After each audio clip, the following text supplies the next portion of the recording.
बिस्मिल्लाहिर्रहमानिर्रहीम। अस्सलामुअलैकुम। This is me सादी ख़ान विद माई चैनल खाने में मज़ा। तो जी आज एक नई वीडियो लेके हाज़िर हुई हूँ। मैं आज बना रही हूँ जी आलू गोश्त। आलू गोश्त बनाने के लिए मैंने लिया है बीफ है ये तकरीबन 3 पाव, आधा किलो से ज़्यादा है। इसको धो के स्टीम कर लिए, इसे डाल देंगे हम जी प्रेशर कुकर में।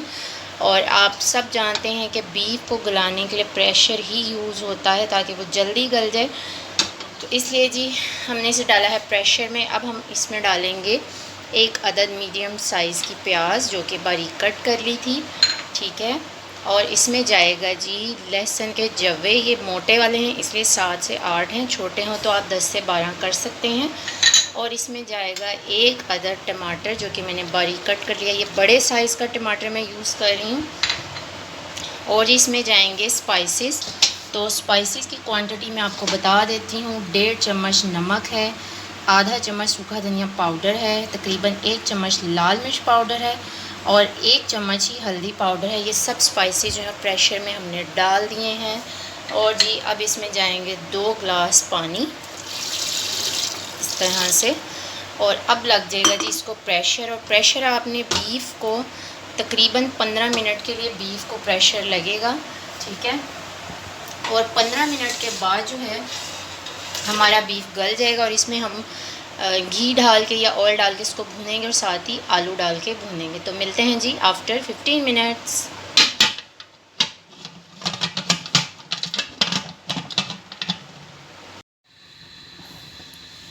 अच्छा यार, ये देखो आप लोग कि ये जो है ना गोश्त जो है वो हमारा गल भी गया है, ठीक है। और पानी भी इसका बिल्कुल ड्राई हो गया है। तो जी अब हम इसमें ऑयल या घी जो भी आप यूज़ करना चाहें, it's up to you totally, तो वो हम डालेंगे इसमें, ठीक है।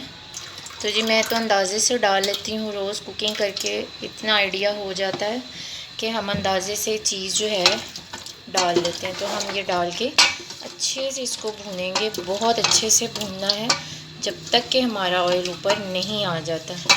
और फिर इसमें पोटैटो डाल के भूनेंगे, ठीक है। अच्छा आप देखें ऑयल ऊपर आ गया है और अच्छे से हमारा गोश्त और मसाला भून चुका है। तो जी अब बारी आती है इसमें पोटैटो डालने की। ये आधा किलो पोटैटो हैं, मोटे मैंने काटे हैं क्योंकि गोश्त में मोटे आलू अच्छे लगते हैं और आलू वैसे भी मोटे ही होते हैं। तो मोटे आलू मैंने काट के इसमें डाल दिए हैं, ठीक है। तो आलू डाल के भी हमने इसको थोड़ा सा भूनना है, ज़्यादा नहीं भूनेंगे, थोड़ा सा भूनेंगे। और फिर इसमें हमने जो है 1 गिलास पानी डालना है ताकि शोरबा भी बन जाए और आलू भी अच्छे से गल जाए।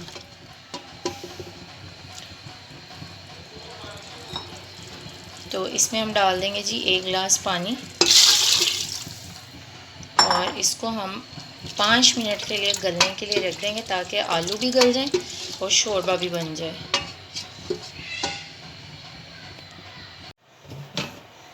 जी तो जनाब देखें हमारे आलू भी गल गए हैं और शोरबा भी हमारा रेडी हो चुका है।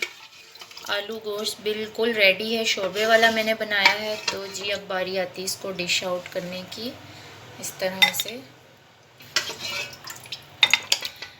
और ये मैंने बीफ के साथ बनाया है, बड़ा ही मज़े का। तो शोरबा जो है हम वो ऐसे ऊपर से इस तरह से डाल लेंगे।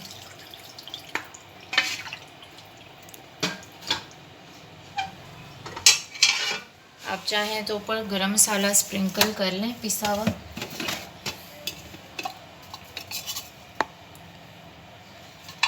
जी तो जनाब ये थी मेरी आज की रेसिपी आलू गोश्त। उम्मीद करती हूँ आपको आज की रेसिपी अच्छी लगी होगी। अगर आपको मेरी रेसिपीज़ अच्छी लगती हैं तो मेरे चैनल खाने में मज़ा को ज़्यादा से ज़्यादा सब्सक्राइब करें, अपने दोस्तों के साथ शेयर करें।